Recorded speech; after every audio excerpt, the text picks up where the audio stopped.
by'Imana, gukora kw'Imana, gukora n'Umwuka Wera nta nyirabyo bigira, nta nyirabyo. Uwizera wese Yesu we, uwizera wese we, uwizera wese ni uwizera wese.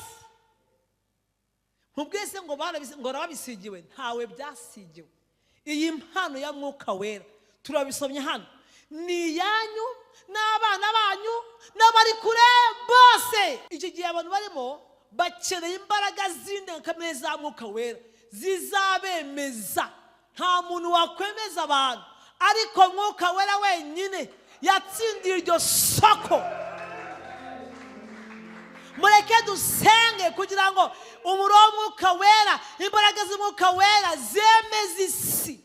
Mbabwira akaga gakomeye cyane ni ukuba mu buzima Umwuka Wera atarimo, ni ugukorera Imana Umwuka Wera mutari kumwe. Muranyumva? Ni ugusenga uri umukristo ukaba mu buzima mutagira Umwuka Wera. Bigishwa na rimwe bagomba kugenda isi yose, bari bakeneye igitsikamutima, ikintu kizatuma bavuga giherekeza ibyo bavuze. Ubu abantu barasenga, bakorera Imana, barabwiriza, ibyo ntabwo bihagije. Dukeneye imbaraga y'Imana mvajuru iherekeza ya magambo tuvuga. Ntago ahantu cyangwa ku muntu uwo ari we wese ashobora kwakira revive nta kwihana kuko uri guhari. Akana ko mubanza mukamenya revive, reveil, ububyutse tuvuga buno buzatuma abantu batabeki, bapfuye bakazuka, bakaba bishize rant, utizime zigakira, ibisazi bigakira. Ntibishobora kuba ahantu hatari ukwihana nyakuri. Mu migani haravuga ngo itorero cyangwa ahantu hatari umwuka w'Imana, hatari uguhishurirwa, abantu bagira ibyigenge bakikakaza, baba bakomeye. Umwuka w'Imana aramuvinga, iyo arimo amuvinga abantu baroroha. Imana ibahe umugisha, muri abanyamahirwe, muri abo kubahwa, muri abo kwizerwa, kuko ni mwebwe Imana yatuhanije umugoroba ngo tuganire. Ndashaka mbibutse ko turi mu minsi ya Pentecote, iminsi ikomeye cyane.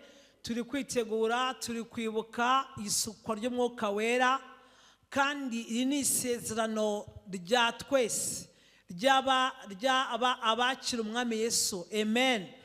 Hari abantu batekereza ko Pentecote, kuzura Umwuka Wera bifite ba nyirabyo. Nta ba nyirabyo bigira, nawe byaba ibyawe. Munyemere mbakumbuze ubuntu bw'Imana, dusome ibyakozwe n'intumwa cyangwa se ibyakozwe n'Umwuka Wera, ibice 2. Haravuze ndasoma mu izina rya Yesu. Umunsi wa Pentecote usohoye, bose bari hamwe. Aka kantu mugafate mu mwanya umwe, akora ko mugafate mu mutima, bahuje umutima. Ibi bintu mubifate neza. Umunsi wa Pentecote usohoye, bose bari hamwe mu mwanya umwe, bahuje umutima. Amen. Bibiliya ivuga ngo batatu nibaterana mu izina ryanjye nzabagira gute? Izabiri kumwe nabo. Aba bantu bari icyambere, bari mu mwanya umwe kandi bahuje umutima. Amen. Nsi bitatu tubonyera, bari mu mwanya umwe bahuje umutima. Umunsi wa Pentecote usohoye, bose nta n'umwe wari uri mu wundi mwanya. Bose uko bari aho ngaho bari bahuje mu mwanya umwe, bahuje umutima. Ibintu byabaye ni ibitangaza n'ibimenyetso. Uyu mugoroba wakwemera Imana tugahuza umutima kano kanya?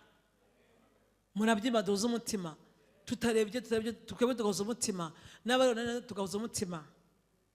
Ngo kabiri, nuko umuriro batungura uvuye mu ijuru umeze nk'umuyaga uhuha cyane, ukwira inzu bari bicayemo.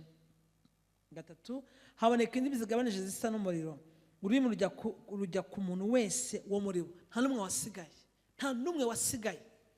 Amateka bako barabona nk'ijana 20, nta n'umwe wigeze usigara kuri ibi bintu. reka mbabwira akaga gakomeye cyane, akaga gakomeye cyane ni ukuba mu buzima umwuka wera atarimo, ni ugukorera Imana umwuka wera mutari kumwe. Muranyumva? Ni ugusenga uri umukristo ukaba mu buzima butagira umwuka wera, biragatsindwa n'Imana. Imana idufashe. Icyama Imana uko murahanga mukabyumva neza, ibintu byakoreka hanga biratangaje.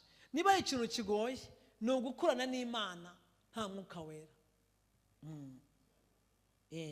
Ngo bose buri muntu wo muri bo nta n'umwe wasigaye, buri rurimi rwagiye kuri buri muntu, indimi zirigabanya, abantu bavuga indimi, bavuze indimi z'abantu n'iz'abantu bavugaga.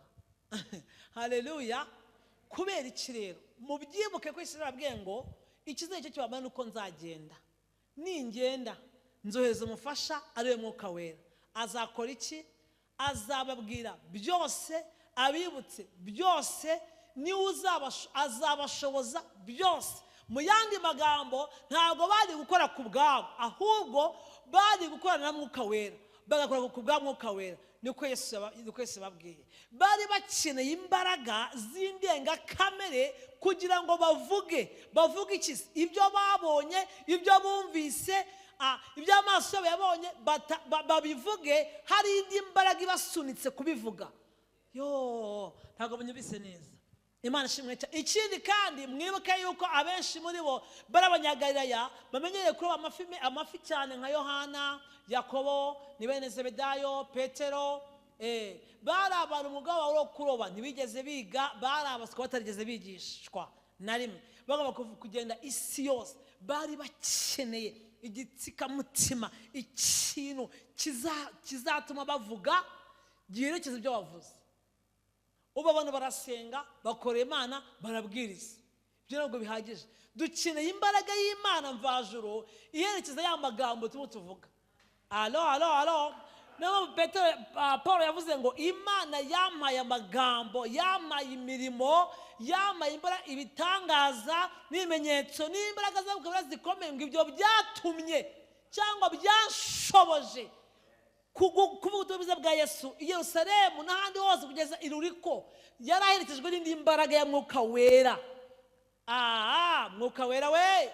Rero mu by'ukora byose, mu kazi kawe ka buri munsi, mu kuririmba, mu gusenga, mu kubwiriza, ndakwinginga iyi minsi ya Pentekote ntigusige. Saba, hamagara, akira, korana na mwuka wera.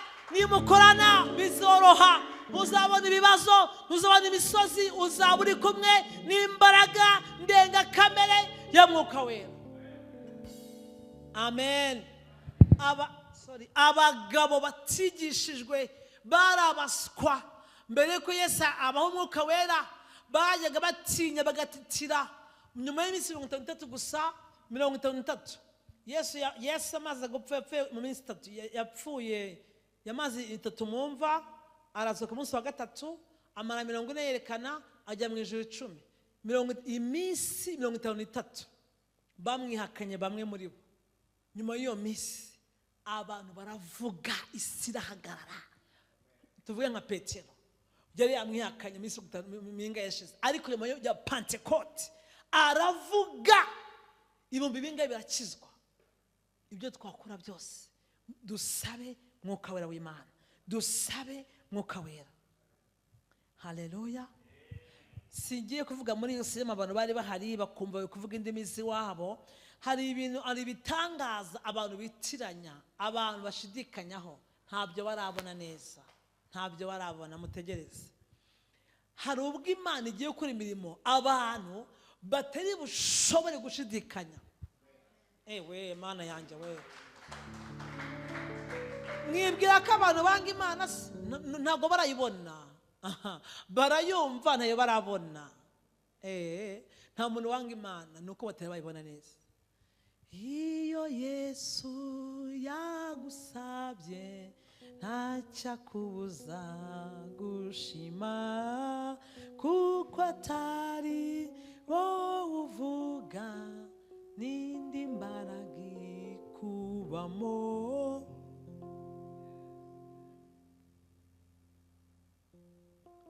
Umwami ahabwa icyubahiro.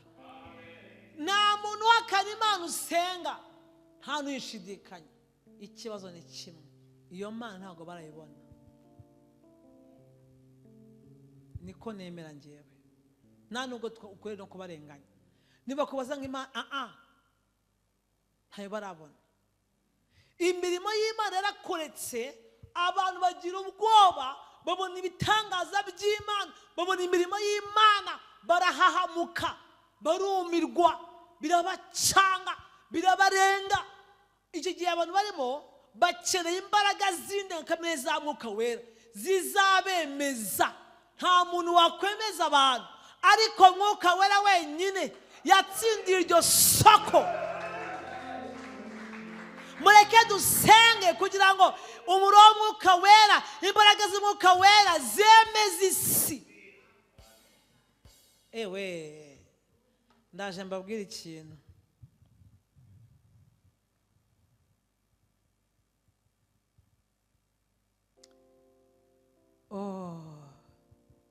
Haleluya. Hari amagambo Petero yavuze mbona tureba, no nshaka kubabwira muri kino gice. Nubwo nafatiye kuri biriya bice byo hejuru, nshaka kuvuga amagambo ari kureba nge nawe kano kanya, nge nawe ni mu byuma muzamugeze neza. Abantu bose bamaze kumva ibintu bibaye, ubwo igihe Pentekote yamaze gusohora, abantu bose bari baraje mu minsi mikuru Yerusalemu, baratahutse, wenda hari muri ete cyangwa hari muri sinzi, hari muri Yesu simbizi, ariko kwa kuri nabaza mu vacances, bose bari batashe buzuye Umwuka Wera. Abantu baratangara ngo Abarabu bumva indimi z'iwabo, bakavuga ibitangaza by'Imana mu rurimi rw'iwabo. Abapalatini, abaki bose, Abahinde, Abanyetiyopiya, bakumva indimi z'iwabo, baratangara cyane bati ibi ni biki? Abanyakenya bakumva kuvuga mu rurimi rw'iwabo. Atabarubwo niba bamwe batingira ngo basinze, hari saa 3 za mu gitondo. Petero nibwo atira amagambo aravuga ati murebe ntabwo twasinze, nibyo Imana yasezeranije, umuhanuzi we yavuze. Reka mvuga amagambo atureba makeya, niyo kuvuga byinshi ibyo Petero yavuze. Abo bose 37, abo bose bumvise ibyo bacumita mu mitima, nuko babaza Petero n'izindi ntumwa bati, bagabo bene data, mbese tugire duti? Iki kibazo gishubije icyo nakubwiye. Nta muntu wanga Imana uhari, nta nubwo Imana yawe bayanga, ntayo barabona, ntayo barabona. Turayivuga ariko ntibayibona, turayiririmba, turagira gutya, ariko Mwuka ubwo agiye kuza bazakubaza kino kibazo, bazakubaza ngo bagabo bene data tugire duti? Petero abasubiza ati, nimwihane umuntu wese wo muri mwe abatizwe mu izina rya Yesu Kristo ngo mubone kubabarirwa ibyaha byanyu. Noneho mva ahantu nashaka kubabwira, kandi namwe muzahabwa impano y'Umwuka Wera. Umva di aho rero bikurebe utagira ngo ntago ari ibyawe, kuko isezerano 39 ari iryanyu, ni iry'abandi, abo banyabyaha ryani iryabo. Isezerano ari iryanyu n'abana banyu n'abari kure bose, abahamagarwa n'Umwami Imana yacu, n'abari kure bose, ubwo nabatwebwe n'abandi bazizezwa n'abamwebwe, n'abamwebwe muzize n'abandi bazizezwa n'abaramwabwe bose. Isezerano rya Mwuka Wera ntabwo ari iry'intumwa zonyine, ni iry'abantu bose bahamagara n'Umwami wacu Yesu Kristo, bihanye ibyaha byabo bakamwakira, bakabatizwa mu mazi menshi. Iri sezerano rero ni iryabo. Ese waramwakira Umwami nk'umukiza? Wagiye mu mazi menshi? Ntawe wagiyemo, ntawe mwagiyemo pe, muyagiyemo mwahita mwuzura Umwuka Wera. Iri sezerano rya Mwuka Wera ni iryanyu n'abana banyu n'abari kure bose, n'abazizezwa n'amagambo y'aba ngaba. Ubu njyewe ndi hano kubw'amagambo ya Petero, kubw'amagambo ya Yohana, kubw'amagambo ya Mariko. Ubwo rero isezerano ni iryanjye n'abana banjye n'abazankomokaho bose, n'abo ndimo mbwira abanyumva bose, nabo ni iryabo, n'abizera bose, n'abakijwe bose. Mbagire gute kweri? Haleluya. umukozi w'Imana umwe wangishije kwizera cyane, inshuti yanjye cyane, vuga amazina. Mu giterane, hari igiterane Nairobi, hari umukozi w'Imana, ngira ngo ni muri Seruro cyangwa se ni muri Seruro ninde we nk'uwo ngo abantu bibina ahangaha bajya mu giterane Nairobi, babona ibirema birahagurutse, abantu batsimbago muri 2022, batsimbago bava muri Chezorant zane bicamo abantu baba barwaye batabasha guhagarara.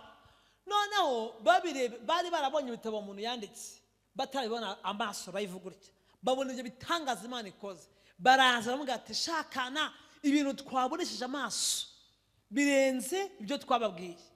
Noneho ngo uwo mugabo, uwo mukozi w'Imana aravuga ngo Mana, uwo wangishije kwizera ntabwo yari yagiye Nairobi, aravuga ngo nanjye birabyambaho, byakunda byakoreka.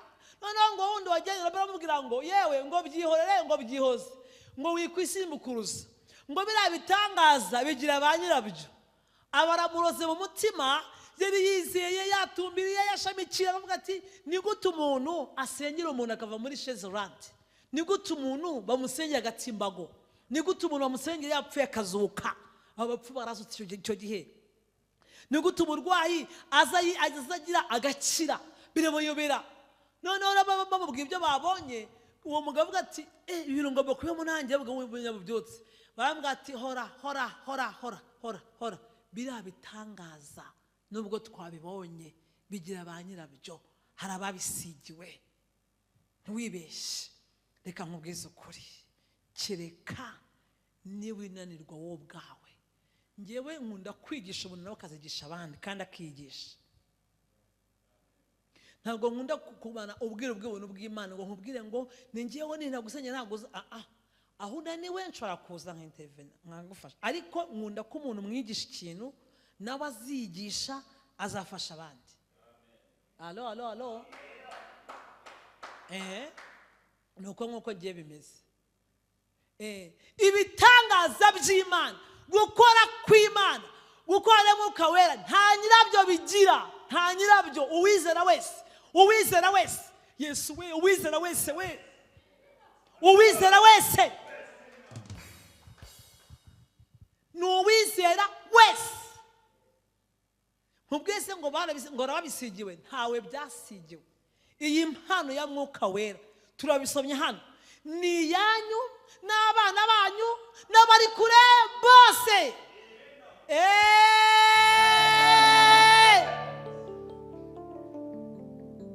Muri hano, haleluya. Ni amagambo Petero yavuze. Mbabwiye ikindi yavuze mu bice ngira ngo 10 ageze kwa Cornelio, aravuga abonye muze Mwuka Wera abasenge ngo menye neza ko menye neza kw'Imana, ariko Mana mwakunze Imana kweli itarabanira ku butoni, no, ahubwo mu mahanga yose uyubaha agaca bugufi agakabyo gucana, uwo ngo Imana iramwemera. Ntabwo Imana, reka mbibutse ikintu Dr. David Ngico yavuze mu gatabo kitwa Urufunguzo rw'ubu byose. Ntabwo Imana igira umwana ikunda kurusha undi. Imigani 17, nkunda bankunda, abanshakana umwete abo bazambona. Come on, hallelujah. Twagiraga ikorasi kera, ariko Mana yanjye uzamijwe nyene nkuririmbira rwose ngo n'amahirwe kuri be nabo bazayibona Imana, n'amahirwe kuri be nabo bazayibona iyo Mana. Wewe wabuyizi, n'amahirwe kuri be nabo bazayibona iyo Mana. Ntabwo Imana igira umwana ikunda kurusha undi, no. Nkunda bankunda, abanshakana umwete bazambona. Ni ihame rikomeye, ryo niryo hame, ntibakubeshe, ni ihame. Mu bwami bw'Imana hakora amahame.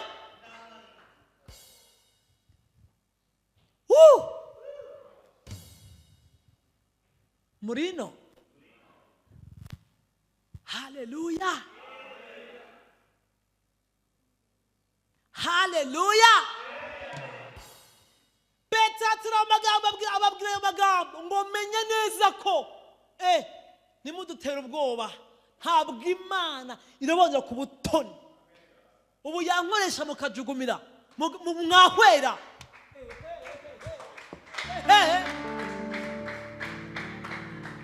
Ubu mwahita mwivugisha ngo hano umushumba wanjye kandi ndizotanga ujya uvuga uti sinamuzi, ni urugero. Mwahita mwivugisha ngo hano umushumba wanjye, mwahita mukomera. Yabikora kandi nawe yabikora.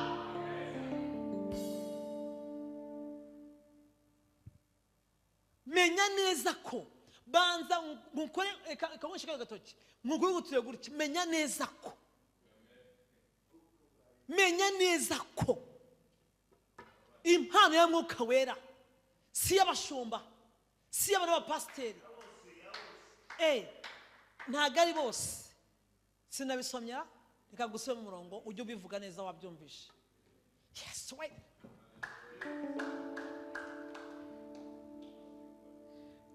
Kuko isezerano ari iryanyu n'abana banyu n'abari kure bose, abazahamagarwa n'Umwami Imana yacu. Yarampamagaye di, yarampamagaye.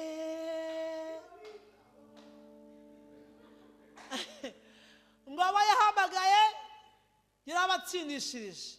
Abo yatsindishirije cyangwa yarabatoranyije, yarabatoranije.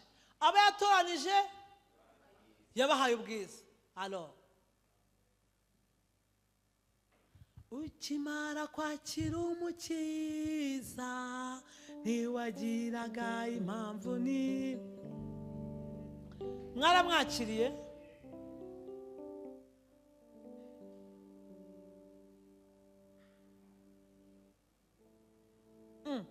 Oya, reka basube undi murongo nasomye 38.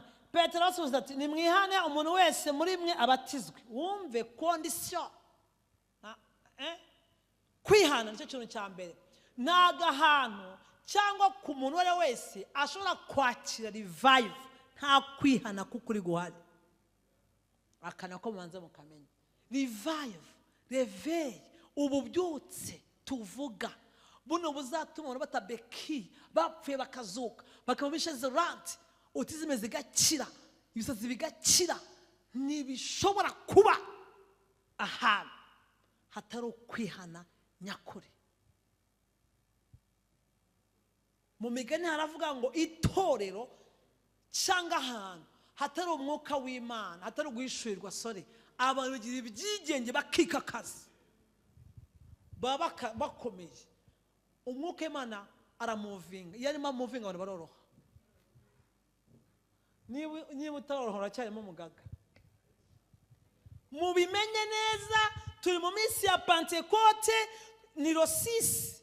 Turashaka ko natwe tugenderwa n'ubuntu bw'Imana. Ijambo rya mbere Petero ababwiye ngo baramubwira ati ni ukubanza ukumva, bari bamaze kumva ibyo bintu bya Yesu.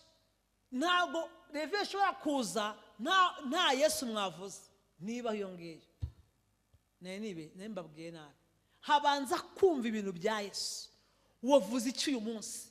Niki wavuze? Tekereza umugabo isi izavuga, ivuga niba murambirwe. Social media zizaza inkuru igashuha ikagenda, hakaza indi gashuha, ariko Yesu niwe uvugwa, aravugwa. Ubu ngiye hano nivuze ntanze ubuhamya, bwashira nkabusubiramo mukandambirwa, mutahora avuga bya bindi, ariko inkuru za Yesu nizirangira.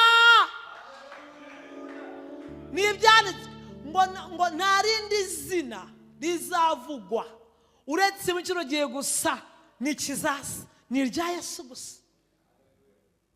Aribyo bintu bitanu turimo twigisha, ibintu bitanu bivugwa byitwa ikintu cyitwa ngo ubutumwa bwiza. Bavuga ngo dusome ubutumwa bwiza bwanditswe na Yohana, na Luka, na Matayo, na Ndera n'abandi. Buno ubutumwa bwiza uko ari bune, ubuno bune bugeranywa n'iki? Bijyanwa n'ibizima bine. Nakane kwigisha kandi ndimo kubwiriza. Aje mbivanga. Muzigira abanya ko afite abantu yo kwigisha, naye nangiye kwiga theology. Bwa mbere ya mbere nize. Uzi ko nakwigisha ntabwo mba ndabivumbuye. Haleluya. Nawe ukuramenye Imana yo kubwiriza kunemenye. ubutumwa bwiza buno bune aribwo bizima bine, kandi buri wese afite umuntu yandikiye. Imana ishimwe. Matayo yandikiye nde? Abayuda. Mariko yandikira nde? Ngaho. Yohana yandikira nde? Abantu bose. Luka yandikiye nde? Teofili. Ngaho da. Buri wese akafite ikintu ahagarariye. Matayo yamubonye gute Yesu nk'umwami, naho Mariko nk'umukozi, naho Matayo nako Luka nk'umuganga. Uzabe Luka yagiye kambyihorera ibyo nabacanganisha, reka ngaruke. Imana ishimwe cyane. Ubutumwa bwiza, bivuze ngo ubutumwa bwiza bwanditswe na habanza Mariko na Matayo na Mariko na Luka na Yohana. Baba bavuze iki rero? Imirimo Yesu yakoze akiri mu isi yose, no kubaho kwa Yesu byose, mu ijambo rigufiya ni ibintu bitari bashatse kuvuga. Ubutumwa bwiza, kuvuka kwa Yesu, kubaho kwa Yesu, nabyo biri ahangaha nyine murabizi. Gupfa kwa Yesu, kuzuka kwa Yesu, kugaruka kwa Yesu. Ibintu bingahe? Bitanu. Ibintu byo bizigishwa isi yose Yesu agaruke, nta bindi bintu. Turamuvuga ko yabaye ibyo yakoze. Imana ishimwe cyane. Iyo bavuze ngo ibyakozwe n'Umwuka Wera, ni imirimo Yesu yakoze atari mu isi, ari mu ijuru, ihagariwe n'intumwa ze, ari bo babyibereyemo, wadahari ariyo mu ijuru. Iyo ngeze hano mu nyumve mutagenda murahari. Iyo ngeze hano nibuka ko Yesu ari mu isi, yegeraga ku murwayi agahita amukiza, akazura Lazaro. Iyo aba agihari yakaba yazuye n'undi wari kuba wapfuye. None ntawe uhari, yaragusize. Uzuye bangahe? Bangahe bakize? Aha, ariko turacyari hasi. Ndagira gute mukajya Imana? Narivuze ngo iyo Yesu aza kuba ari hano, yari kuba yabikoze muri Matayo, Mariko, Luka, Yohana. Ni imirimo yakoze yose ahibereye. Ye baba we, yari ahibereye we. Noneho nawe uhari yaragusize. Ukoze ingahe? Ageze mu ijuru abasukira Mwuka Wera, noneho bakora ibirenze byose byarasezerana. Ngibyo ibintu bizigishwa isi yose. Nari nshatse kuvuga yuko nta reveil, nta bya Yesu mwavuze. Nutavuga Yesu ububyutse bwibagirwe. Nyuma yo kumuvuga no kumwumva haza kwihana nyakuri. Iyo nta kwihana kuri guhari, ibintu ndimo mbabwiriza ngo ububyutse nta buzaba. Niba mwaza mu rusengero mushona na mutonga na mufite utuntu mufite utundi, ibyo bintu muri mwaba murimo, ububyutse ntabwo.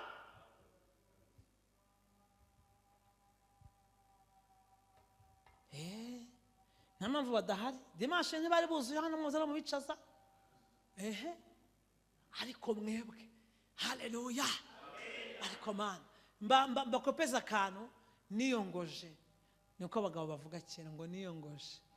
Nanjye niyongoje, maze iminsi niyongoza, ngasanga iminsi 50 ngiye kongera nyitanya. Ariko aho ngiye nyine mbabwiye ngo muze mwahita muhwera, mwahwera burundu. Ariko ngiye kuyisenga we, ndi kugira ahantu ntidore uko byagenze bigahita byikora. Kubera iki? Ndi imbere y'Imana irega.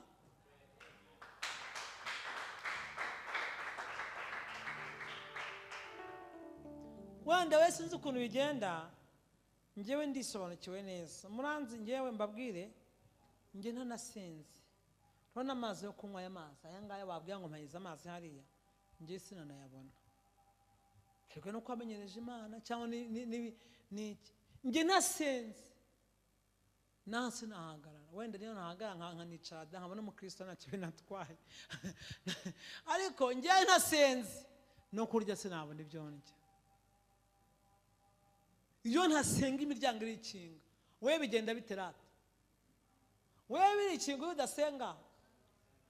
Kandi ntemo gusenga, ibitero biri kubona no nsanga byo kubyimande zose. Namwe niko bigenda. Ngiye kubihimisha amasengesho.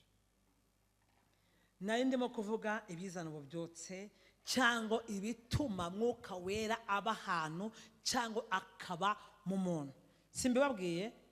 Petero yabwiye ati mwihane umuntu wese wo muri mwebwe abatizwe mu izina ry'umwami wacu Yesu Kristo mubone kubabarirwa ibyaha byanyu, kandi namwe muzahabwa impano ya mwuka wera. Ye baba we, aka kantu karimo karandengera. Kandi natwe kandi nanjye uzahabwa iyo mpano ya mwuka wera. Hako murayumva iyi mpano? Murayumva neza? Murayumva? Umukecuru w'ahantu Kinyamakara yongiyo simazi yari mu nzu y'Imana. Imana iti nzagutabara. Hinjira umuntu uvuye muri Swede w'umuswedwa. Umukecuru ajya mu ndimi z'umwuka wera, avuga igiswedwa, amubwira mu giswede indwara arwaye n'ukuntu akize. Arabimubwira byose ukuntu akize. Aba arakize koko. Umukecuru avuga ati wabwiye ngo iki? Wavuze gute? Bambwiye iki? Atanya guca amarenga. Bamusigiye inzu nshya. Mwasabye mwuka wera, mwigongana n'abantu, mwigira abantu amajorozi ngo abantu bakomeye, ni akazi kabo. Saba impano ya mwuka wera. Dushaka uwo mwuka wera.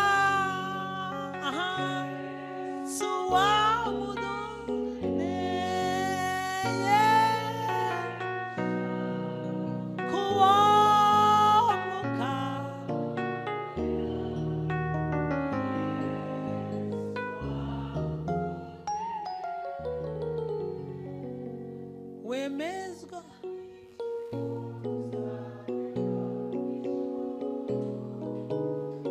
mumbwire iyo korali ko ku cyumweru ndirimbo Rosisi, ku cyumweru indirimbo bazaririmbe by fire by force.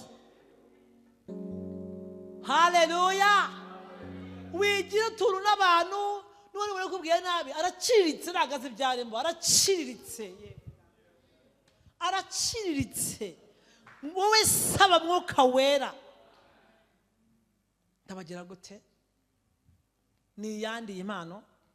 Akanga babwende bo kubabwira ukuntu babwiye uwo mukozi w'Imana ngo ibyo bitangaza ngo bigira ba nyirabyo. Ngo bifite ngo ba nyirabyo, ngo harababisigiwe, ngo harabona ngo ba nyirabyo. Elize nta nyirabyo. Ntawe. Uwara wese yakoreshwa muri kano kanya, uwara wese yakoreshwa n'Imana, yakoreshwa. Upfa kwemera Imana gusa. Saidi we nta nyirabyo bigira. Niyo maze kumva kino kigwa uzanye bangaye mu nzu y'Imana, nturamenya ko ari ibyabo. Nta nyirabyo. Ni iyi mpano ya mwuka wera, niyo wizera wese, niyo wabatijwe amazi menshi, niyo umuntu wiharye by'ukuri, niyo umuntu uvuga ibya Yesu. Amen. Amen. Ndabagira gute abantu b'Imana? Ese muranyumva neza? Murankurikiye?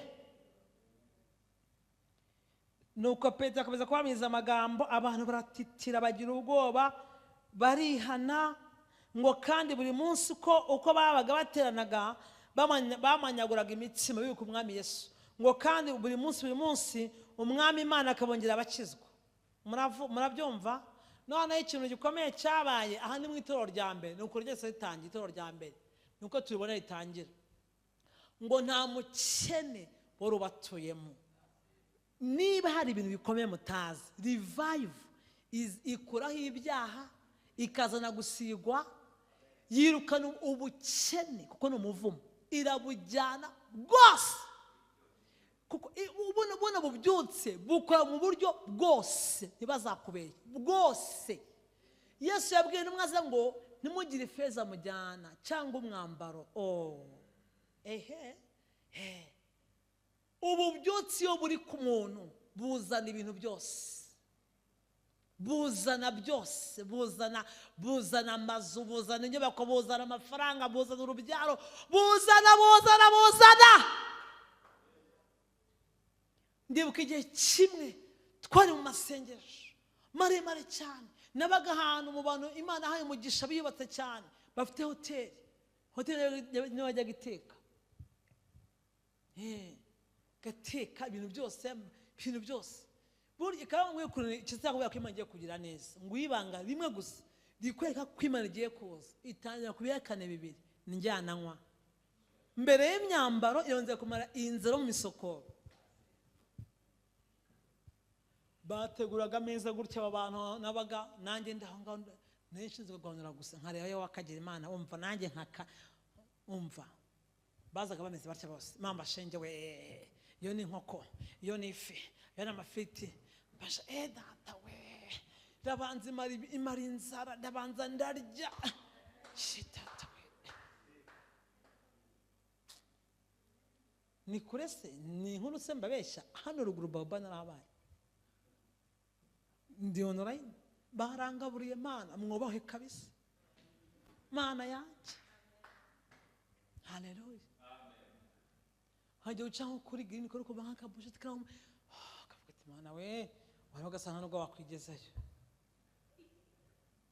kumva nk'akantu Imana yarabanje ndarya kugira banze gushiremo neza Imana igiye kuza ikijubwa ngo uzagirwa neza ni ibihekane bidasigana bibiri njyana mwa byose bikora cyane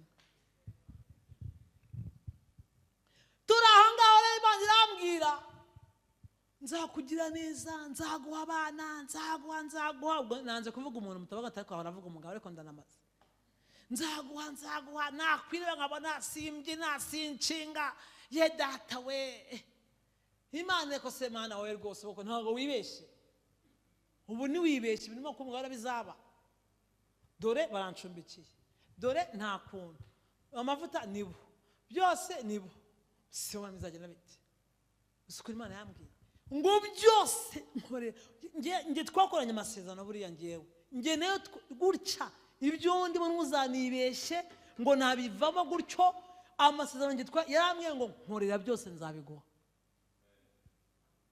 niko yambwiye ntabwo ari umuntu yankanga ngo yamvuze navuge yarambwiye ngo nkorera byose hari ikindi nyishuza Mana shimwe hari imiryango yabaga yibana barye bakana ngo turabanza iby'urusengero we turagucira inyuma nta kibazo nazo nkita mbona abantu barambure sinze tutanaziranye kuko yarambwiye ngo nkorera byose nzabiguha we yakubwiye iki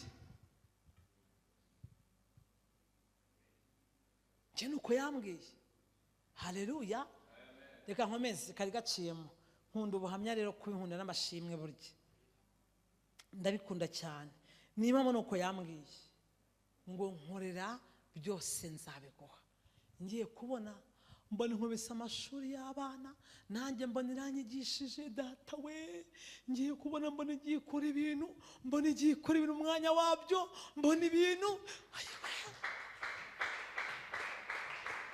n'uyu munsi mbona Imana ntacyo nyishinja n'ibibazo byose nge nyuramo singe nasubira inyuma we ngenda njye imbere witonde ubundi karaye nkubaza ibyo uca bona uzarebe neza ntabwo ujya inyuma ugenda ujya imbere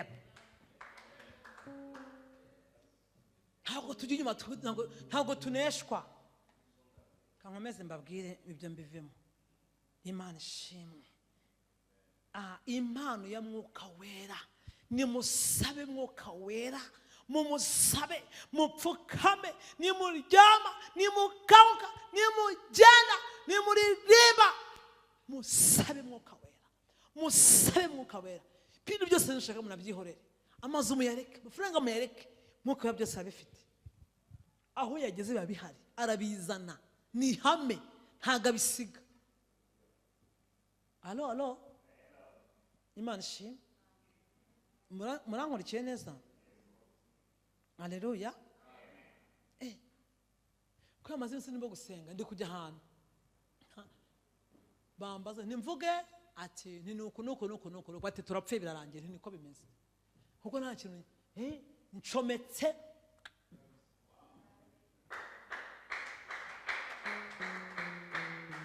abanyamasengesho ni za bomba atomike ziba zigenda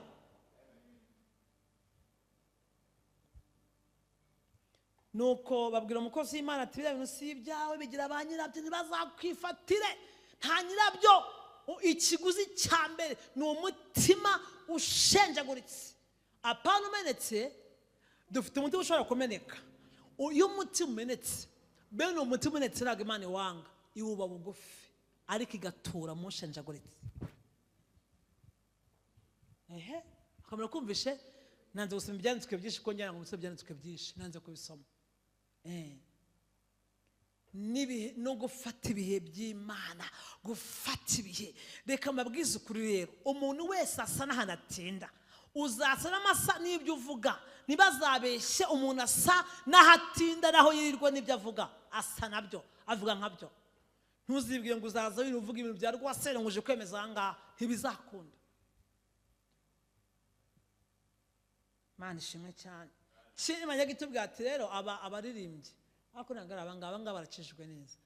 Kera ati tubabwa ko kora yiriwe mu dasobanutse, nimagera ku ruhimbi byo bahita bipfa, bajya bagahita bipfa. Pe koko rero tumvishe ko iyi mpano noneho rero uyu mugabo yongeye gukizwa n'iki kugira ngo agaruke, yongeye gukizwa n'ijambo bivuga ko nyine ko imirimo y'Imana ari ni iyi mpano niyo abari kure bose mwabyumvishe. Ntibagukange ngo Mwuka Wera ngo are banyira, ntabo wabyumvishe. Wumvisha ingingo, wumvisha amahame, ubuzima bwejejwe, kwihana nyakuri. Ikindi n'iki navuze n'akazi kawe nzi ko nabivuze. Reka tugende nsoreze mu cyanditswe kimwe gusa ngiye kuvuga aka kanya, tugahita dusenga. Mwuka Wera yahageze, amateka arahinduka. Mwuka Wera yahageze muri Yohana 14:26 nahanze kunavuga ngo niwe uzabigisha byose. Ikintu gikomeye Mwuka Wera akora, yigisha imfubyi kubaka urugo nta babyeyi yagize. Mwuka Wera yigisha umwana w'umukobwa kwifata, ntabyo bamwigishije. Mwuka Wera 26 aho ngo azatwigisha, kandi yakwigishije arakunoza. Mwuka Wera ngo azatwigisha, ni utwigisha ko abagabo twashatse ni Mwuka Wera, atari we. Kamere z'abega n'abasinga zahaguruka.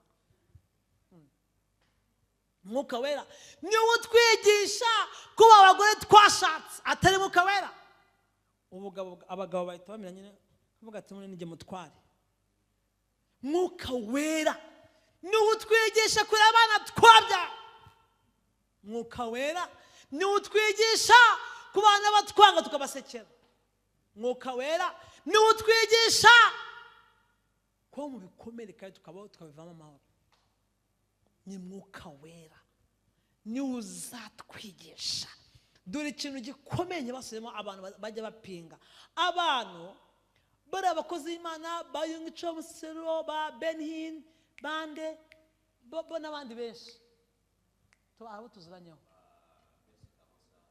Benson Dahosasha, T was born, T was born, si wahaye manto Kayanja. Ariko noneho Idahosa yamuhaye amavuta y'ubukire. No Benson yamuhaye amavuta y'ibitangaza bitagira amafaranga. Idahosa musigaye ububosi.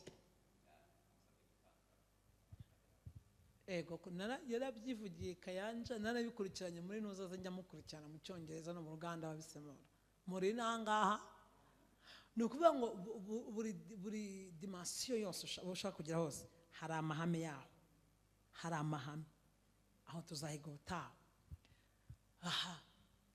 Aba bose ba Idahosa, ba T was born Museruro, T was born ngo yagiye gupfa, Imana imubwira ati uzasigira amanto umunyafurika azivuga. Ndabona ari umugabo batikanye n'umusore yicare gutya tamukubitiye amanto sinjya wahera.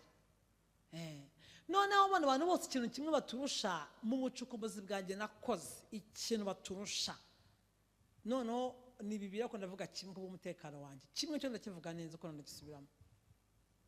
Kimwe baturusha ntabwo bafata ijambo ry'Imana nk'inyuguti. Nicyo kintu gikomeye baturushije. Iyo yumvishe icyanditswe agihindura ubuzima akagihagararamo. Aka kana mukumve cyane. Na Ive n'Abanyayisiraheli, umwisiraheli bibabwiye ngo nzaharura inzira mu butayu, nzatembesha ibigezi mu kidaturwa. Agahita yubuka umurongo agacukura amazi paka yabonye, kuko ibona ngo nzatembesha imigezi mu butayu. Nta kibuta mu mutwe kuko imana ngo nzatembesha imigezi, arayatembesha amazi akaza bakayageraho. Icyanditswe bo abantu b'Imana bose bakomeye nabonye ari muri Bibiliya, ari abizeye bahambaye, nta rindi banga bakoze, bafashe ijambo ry'Imana nk'ubuzima, nk'amahame, bayahagaramo, birabavuna, babibamo, barabyubaha, birabakorera. Niryo banga nabonye. Wavuga uti urashidikanyije, reka nkubite umurongo bihamya.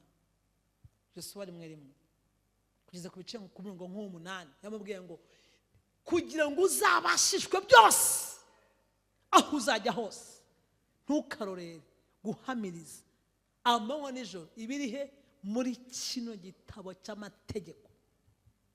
Siko yamubwiye kugira ngo Danieli arote abone abe ku ngoma z'abami bose nka bane byose yabayeho, agere kure cyane. Condition 1:8 agambirira mu mutima we kutiyandurisha ibyo kurya. Muri naha cyangwa nago muhari? Abantu bose bakomeye b'Imana nago bavukiye amezi 12. Bibiliya usoma niyo basoma, iyo niyo nayo bafite, ahubwo bo bafashe ijambo barihindura ubuzima. Ntabwo nibagirwa umukozi w'Imana umwe yari mu bukene bukomeye cyane, mu bukene batarya banywa za mukaro, amateremusi ashaje, amatasi ashaje, amasahani ashaje, intebe zishaje, ibisorori bishaje, matera zishaje, imisego ishaje, amarido ashaje, byose bishaje, ibiryoherwa byose bishaje. Ngo asome ijambo,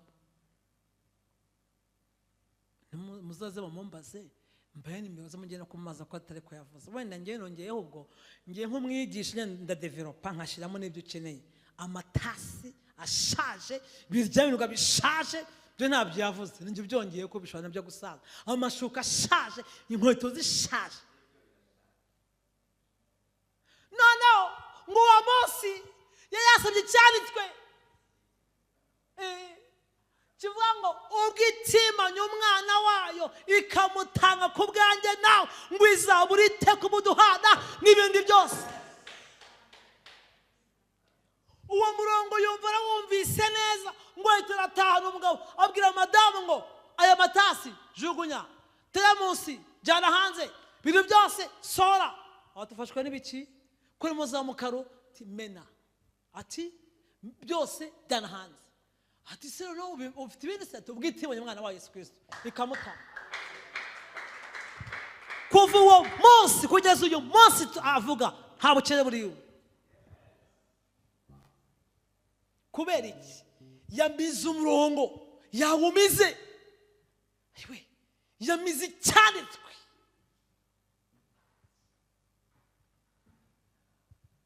Ubundi byanditswe wumvishe bikumara iki? Basi fata bitereko biba ubuzima. Aba bagabo bose nababwiraga nta yindi Bibiliya bafite, nta wundi murongo, nimwe gusa, ariko bafasha amahame. Ntabwo nababwira umunsi umwe nabyutse narakaye cyane. Bajyaga bambwira ko abantu ngiye gusengera ngo ndakora Imana kera, bakajya bati uriya mwana burazakura, nakora Imana kera. Noneho bakambwira ngo fata akamoto, nkagafata. Hano nagenda byibuka no mu Kiyovu, ngenda n'amaguru we, ndahanura ndasenga, barandeba, bafite amotera, ndongera nta n'amaguru. Rimwe nikoresha inama ngo kuva uyu munsi nta kamoto nzongera gufata pa. Nemaze gusoma nanjye cyanditswe cyo nkorera Imana ishobora byose. Hashize iminsi imodoka iraza. Nta kindi mukeneye, fata ibyanditswe byera wafashe bibe ubuzima. Wanga no kubifata ukivuga ngo bajye kuzimu, ngo bajye kwa shitani, ngo iyo basenga ukabukana amaso ngo bajye kuzimu. Ubwo bizakumara iki? njye nta mwanya mfite w'abajyaho n'abatajyayo, ndifite umwanya w'ibibazo byanjye, abajyaho ntibagiye. ngo urabona rero ngo ye baba ngo abakozi b'Imana bose ngo babaye babi ngo nta wamenya ko ari Imana, wese niba wakwana nayo ngo urareba ngo ye baba. Ndibuka igihe kimwe umubishop umwe yarakomeye cyane mu kino gihugu cyane, bikomeye cyane, yari wa mbere, twese dutambuka tudepansa neza, tukabana ngo mu bintu by'amaforamu nawe meze akodesha imodoka de, ngiye mfite imodoka, dutambuka Imana iramuzamura, barangije ngo ajye kuzimu, baramwataka, baza no kubimbwira. Ndamubwira nti, mbwira aba bantu nti nta kibazo mfite, ibyo byose Imana irimo iragaragara, iyanjye irimo kuvuga, nta jambo mfite kuri we rivuga ahantu ajya n'ahatajya, kuko Imana yewe irimo kugaragara, iyanjye iracecetse. Imana yewe niceceka, reka y'abandi kore, cecekana n'Imana yawe, cyangwa se ubwire yawe yigaragaza. Cyacyanzwe ndagisomara kumwe n'umwanya mfashe, kanyiseme vuba vuba. Mureke nta kindi kintu kera kirabura uretse gufata ijambo ry'Imana nk'ubuzima. Mana ishimwe cyane, gufata ijambo ry'Imana nka logos mu buzima bwawe, ariyo rema y'Imana. Rema y'Imana ikaguturamo. Hari amagambo arindwi muri gatabo nababwiraga kitwa urufunguzo rwo bubyutse, ngira ngo uriya mugabo yanditse David Yungcho, Dr. yaravuze ngo mu bintu birindwi bitera Imana gukora, nabifashe neza mbona mutajya mu byumva, hari ndimo kubivuga. Ikintu cya kabiri ni ukwatura. Jya usenga watura, uhagarare wature, nurakara wature, uvuga iti nzabisohokamo. Jya uvuga n'Imana mu mahame yayo hose yaravugaga. Munyeka Imana yigeze ko ibiri yacecetse se, niyo yacecetse Imana. Mufite birazanyu mwitanye avuga ati turi umuntu asa natwe, yaravugaga dukora inama turimo umuntu, yaravuze tugira gutya, ariko wowe uri bubu ngo Imana ngo irabizi. Vuga izibiki, vuga. Umwami wacu Yesu Kristo kumva ya Lazaro yaragiye ceceka se, arambika ibiganza, yaramutse ibiganza kuri Lazaro, yarahagaze ngo Lazarus come back. Ewe data we, ngo wari upfuye asohoka zingazingiye mu myenda, ahita asohoka. Maze mugesha bavuga ngo n'umwuka arahamagara, wowe se arahamagara ngwino.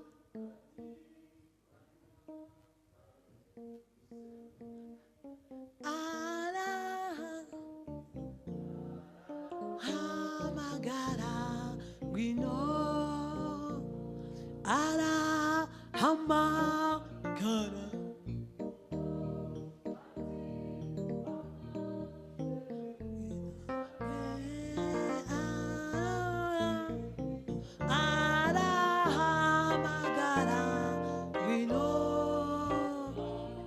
Abantu turi kumwe aha ngaha, igihe cyose mugiye gusenga Imana, igihe cyose hari ibintu bikuri imbere, bihanurire, bivuge. Dage yanze dobe bitabo 60, ndi mu bantu babibonye. Dage ndi yaryitwa nde? Dage means what? Dage means hari n'irindi daryibagiwe. Dage means yara Dage means Heward. Aha, urabemo ko yambwiye neza amazina y'abagabo. Dage means Heward, yaravuze ngo gisabe. Ahubwo ninjye buvuze muri ritime ntabwo ariko yavuze.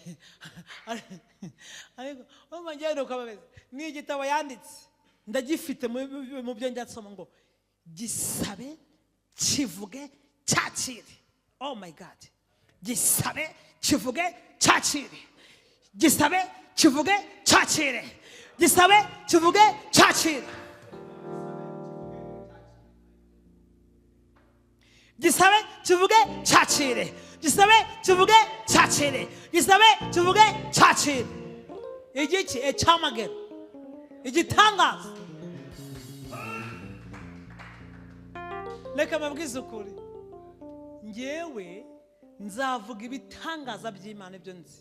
nzavuga ibiteye ubwoba Imana yakoze, nzavuga imbaraga z'Imana, nzavuga gukomera kw'Imana. Niyo ndyamye, niyo ngenda, ubu mbabwira njye niyo nicaye, nta kintu kijya kinyibukije ngo birarangira. Imana yanjye, Imana ishobora byose, iya Aburahamu, iya Isaka, iya Yakobo, nihinduka, nicyuka, niyo.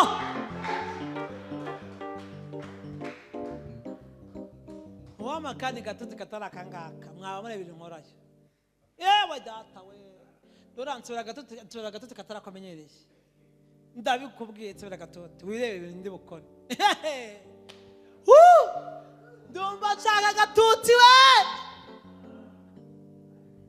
Kandi ngafite icyumweru cyose by fire kugeza Pentecote. Umva, gisabe mpereza, gisabe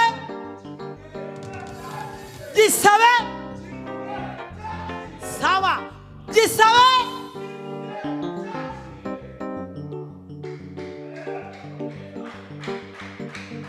Aya bari amahame y'ubwami. Imana iravuga ngo habe ho, hahita haba, urakabaraga to. Nkunda ukuntu Yeremiya yabivuze. Ewe we, Yeremiya yaranshenye, yaransegesha ngo nimukura ibishimwe mu bigawa muzaba nk'akanwa k'Uwiteka. Kandi akanwa k'Imana gahora karema. Niyo mpamvu yitwa Imana Elohim. Elohim, Elohim we, Elohim, Elohim we. Umva, Elohim, Elohim we, uri Imana ko. Elohim, Elohim we, uri Imana koko. Elohim waraturinze, uri Imana koko. Elohim, Elohim we. Elohim bivuga Imana umuremyi, Imana irema. Imana we ni umuremyi, ntagipfa, ntisaza, nticyuka, ntihinduka, ni ya. Imana ni ya, yarabikoze. Ariko iyo yako usubise muri primaire, niba utavuze why cyangwa y bivuga ya nyayo. Yaragutabaye, yarahabaye, yaguhagazeho, yarakwambitse, yarakurinze, yarakurishije.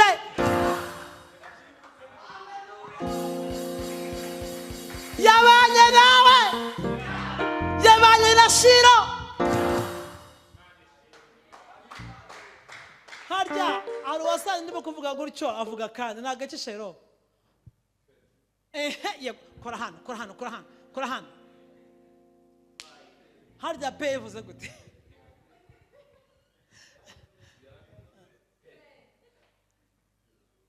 Yarabikoze. Niyo pe muri Bibiliya nayo.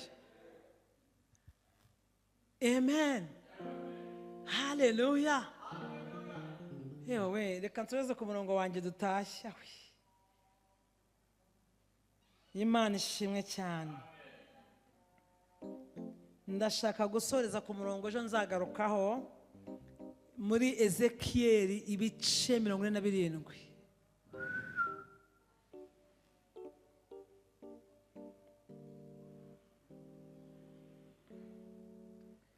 Mfite impamvu zo kuririmba,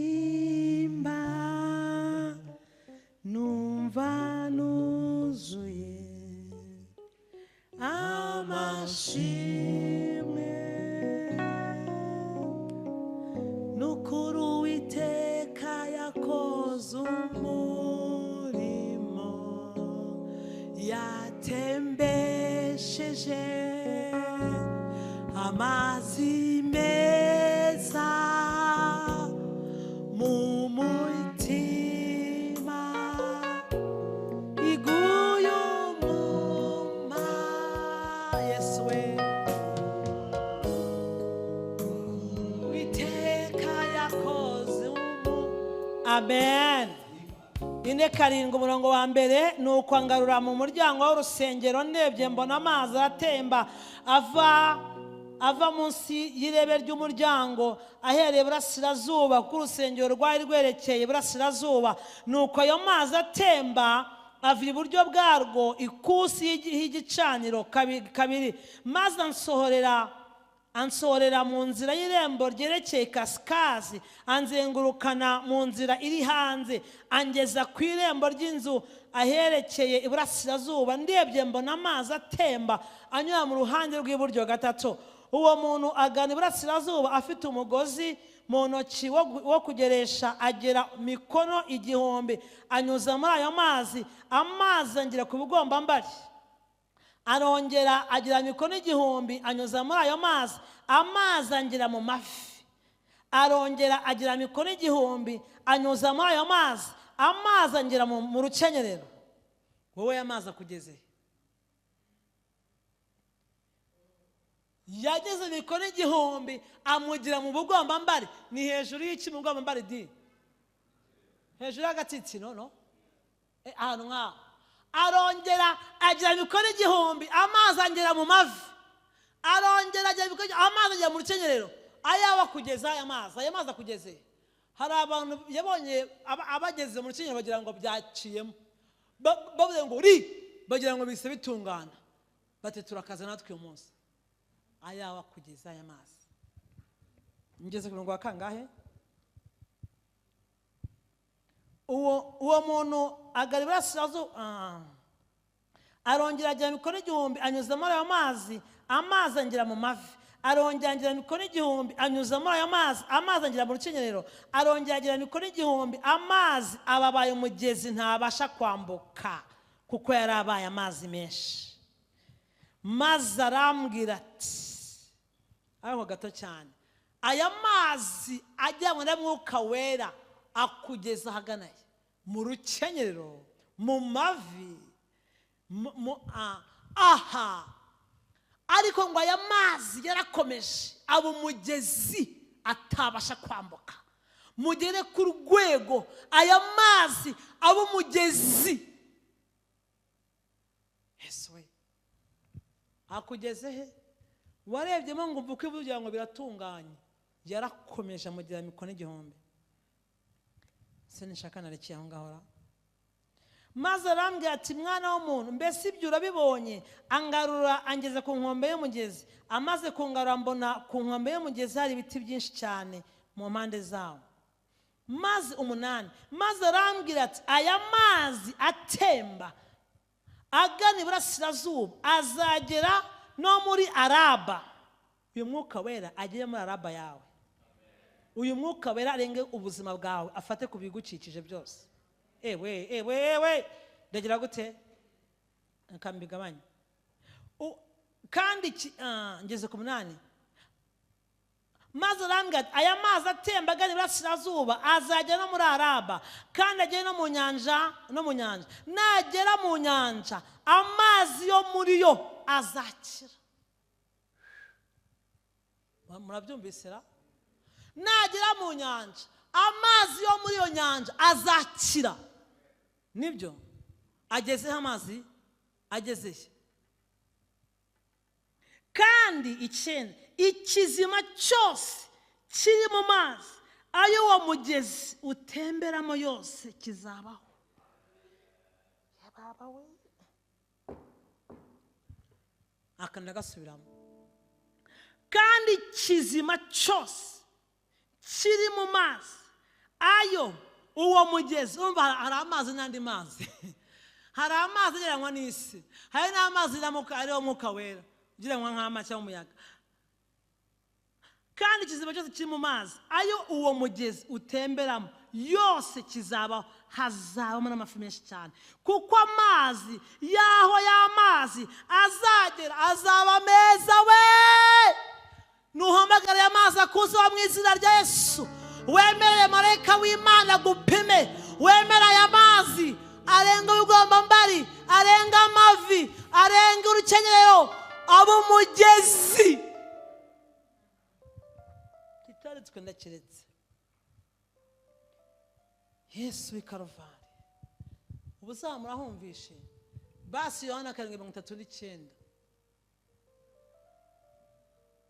ngo unyizera, ibi niba utabyumvishe wenda wumvishe bigucanze, imigezi y'amazi y'ubugingo, ndagaruka kuno murongo cyane, imigezi y'amazi y'ubugingo izatemba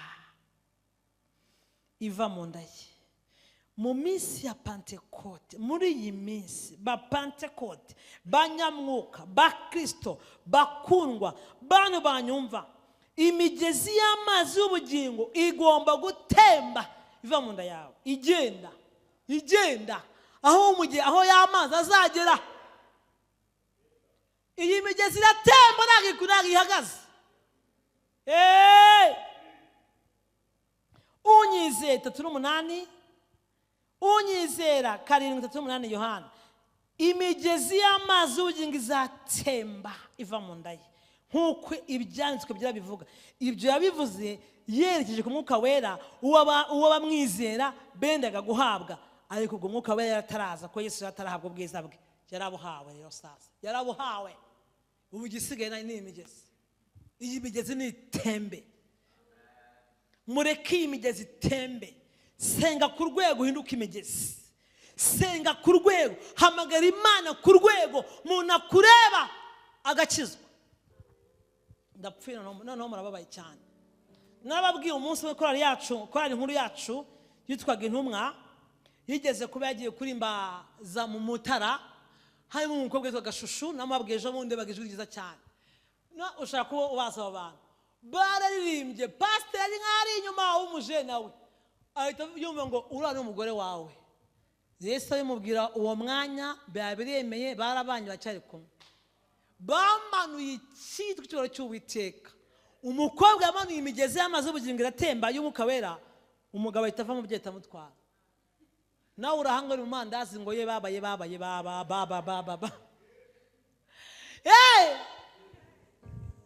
Mbashotore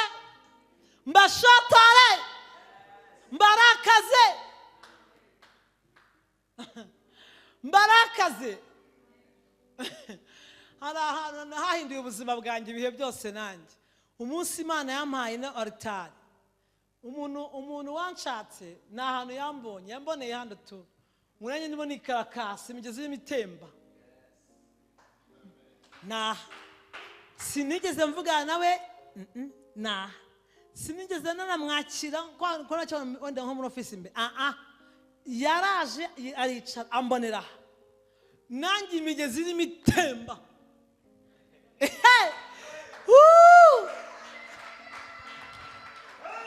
Nawe wicaye imigezi n'itembe. Abizera Yesu, imigezi y'amazi y'ubugingo izatemba. Ntabwo turi ikidendezi. Hari igihe bavuga ngo ikidendezi ni ubuyobe. Ntabwo turi ikidendezi. Abamwizera turi imigezi igomba gutembera muri Araba, i Burayi, muri Europe hose, Amerika, Canada. Migezi Charlotte we imigezi. Reka amazi y'ubugingo antembemo, reka mwuka wera bari uganza mu bingora. Haguruka ambuza amahoro, imitwaro yanjye ndayigukoreye. Reka amaboko y'ubugingo antembemo, reka mwuka wera bari uganza mu bingora bikambuza amahoro, imitwaro yanjye ndayigukoreye.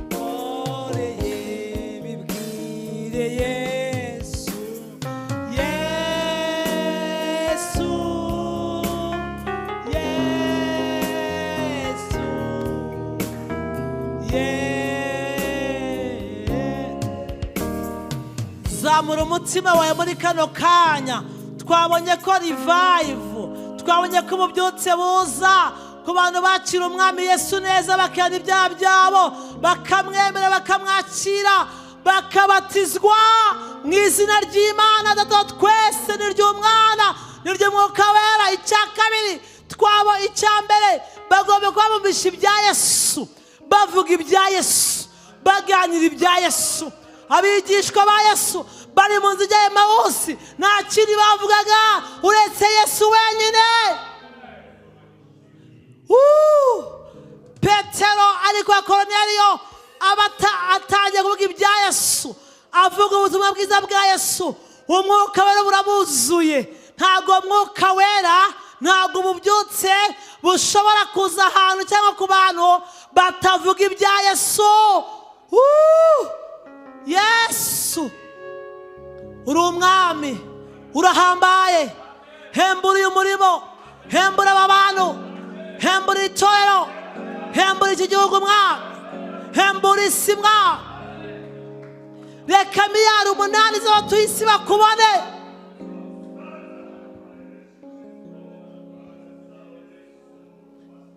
Intumwa za Yesu ziri mu cyumba cyo hejuru, bavugaga iki mbere ko buzura Umwuka Wera? Muri ya minsi 10 bavugaga iki? Nta kindi bavugaga uretse kwihana no kwibukiranya amagambo umwami Yesu yajyaga babwira. Nta kindi barimo bavuga. Bavugaga Yesu, bavuga uko yapfuye, uko yazutse, uko bamubonye, batungurwa no muri uvuye mu ijuru. Buri wese aboneka umuriro w'Imana hejuru umutwe.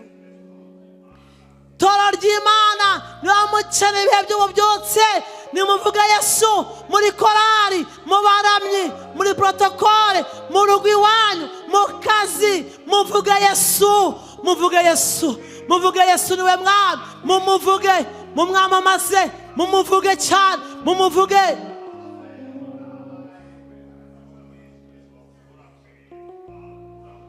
Bamaze kumuvuga barihana, bamaze kwihana baravomerwa, barizera. Reka Mwuka Wera buzure, Mwuka Wera bakoreho misi ya Pentecote, misi yo kugenderwa n'Imana, misi yo kuzurwa. Iyi mpano ya Mwuka Wera ni abari kure bose, abari hafi bose, abazizezwa n'amagambo y'aba ngaba. Ni iyanyu, ni iyanyu n'abana banyu. Mwuka Wera nadiringa n'ikibazo cyawe uyu mugoroba. Mwuka Wera nadiringa n'ibyakuzanye. Mwuka Wera, Mwuka Wera wabishobora ngo uzabana natwe ibihe byose. Uzabana natwe n'uyu mwanya uri kumwe natwe. Ni isezerano, ni isezerano, ni isezerano. Turashaka izo mbaraga. Ubwo twakiraga umwami Yesu twahawe Mwuka Wera, turashaka izo mbaraga, izo mbaraga. Icyakora muzahabwa imbaraga. Aba bantu bose barahabaha izo mbaraga, bazikoreremo, bazituremo, bahagurutse nabo bigisha abandi. Nimugende musengere bagenzi banyu, nimugende mubarambike ibiganza, nimugende muri imigezi itemba, nimugende muzana amakuru mazima, nimugende mutanga ibyiringiro, nimugende mutanga ubuzima aho butari.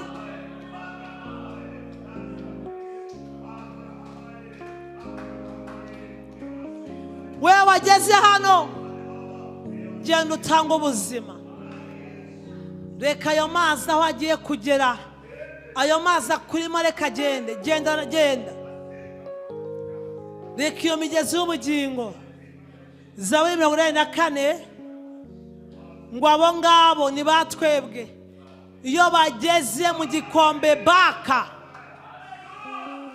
imvura icyambika imigisha, imvura ihitigwa, imvura y'umugisha, imvura ya Mwuka Wera. Ngo maze umuntu wese wa muri bo akabareka amaso y'Imana i Siyoni. Abo ntibakangwa na baka. Iyo bageze muri baka imvura ihitigwa, ubwo yari yarageze ku mupfakazi w'i Sarafati yazanye ubuzima. Genda utanga ubuzima aho ugiye. Yaramubwiye ngo ntabwo ifu izabura mu giseke n'amavuta azaba mu mperezo kugeza ku munsi w'Uwiteka azavubira isi imvura. Ni wowe utwaye imvura y'Imana, ni wowe utwaye imvura. Muri iyo baka hamagara imvura. Muri iyo baka ntabwo ari ikibazo cya baka hano uri. Muri baka tegeka imvura igwe. Muri baka ni he? Mu madeni, mu bucare, mu bugomba, mu burwayi, mu gahinda, mu marira, tegeka.